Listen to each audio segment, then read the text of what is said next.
Now, the WGAL News 8 Storm Team forecast with meteorologist TJ Springer. The storm does have characteristics like a tropical system, plenty of heavy rain, gusty wind, even some storm surge. That was being really noticed across some of the southeast coast, Sunshine State, Florida, seeing plenty of that. But here locally, we're going to focus on the rain and the wind. Thankfully, we're not close enough to the coast to see any of that. But the big story is going to be plenty of rain over the next 24 to 36 hours. We can see in Hershey, it's wet. The rain's been coming down. Not all that heavy just yet, but Live Local 8 Radar and the entire Storm Team Live Radar Network is picking up on a lot more rain than how our Sunday began. We did see some fog, had some drizzle, but now we're seeing some of that moisture lifting up into the Susquehanna Valley, and we're in for a lot more as this nor'easter continues to move up the Atlantic coast. We can see a lot more moisture down to our south as we zoom out, as this area of low pressure is expected to intensify. With the upper level dynamics, this is going to really strengthen up. And tomorrow, after the rain, the gusty wind with this strong storm system becomes the main hazard. So we're really going to see a bunch of different impacts: the rain, the wind, and maybe even a little snow on the backside as the upper low begins to move in. Temperatures right now are sitting in the upper 40s in Selinsgrove. We have 55 in Gettysburg, 50 in the capital. It is 51 in Lebanon, pretty much right around the 50-degree mark, and we're not going to budge much really through the overnight as we start to have some of that milder air wrapping up into the valley. So through the evening, the rain starts to become heavier.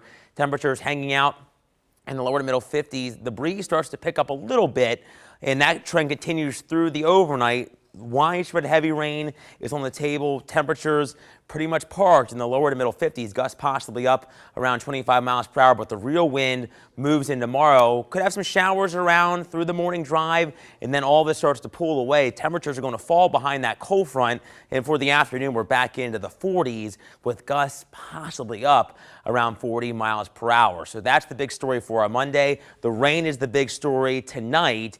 The rain going to amount likely to the 1 to 3 inch realm. Some spots a little higher than that. Then the cold air rushes in. Wind gusts going to really get cranking behind this storm system tomorrow, with gusts again between 30 and 40 miles per hour. Could have some flooding, maybe some power outages, and then watching Monday night, especially out to the west of the valley, where there could be some snow showers and some accumulating snow at that. But I think for us, we're really not going to see much, if any, accumulation here. Now, as we time things out on Predictor, we can see the rain really becoming heavier between 9 and 10 o'clock. The yellows indicating that more moderate to heavy rainfall. Then we see some oranges and reds as that low really moves right up to Delmarva, and that's what's going to bring us the heavy rain here at home. And it continues through the morning drive. I think by mid-morning, all of it's to our north and east, but you can see some snow showers, some flurries out to our north and west. As that upper low begins to move in tomorrow night into Tuesday, we can see some of those spotty snow showers, maybe a quick coating, something we'll be keeping tabs on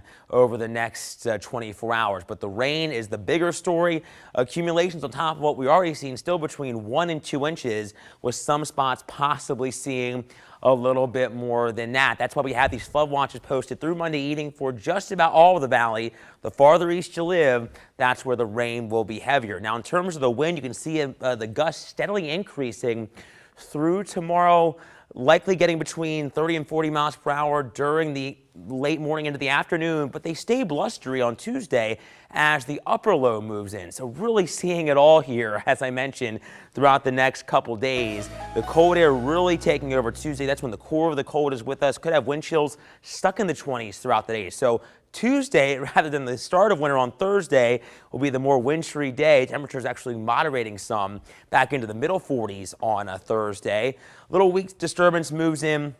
As we head into Saturday, it could bring us some sprinkles or flurries, but it looks like Christmas Eve and Christmas Day dry and milder before another system brings another soaking of rain Tuesday into Wednesday of next week. Susan? Thank you, TJ.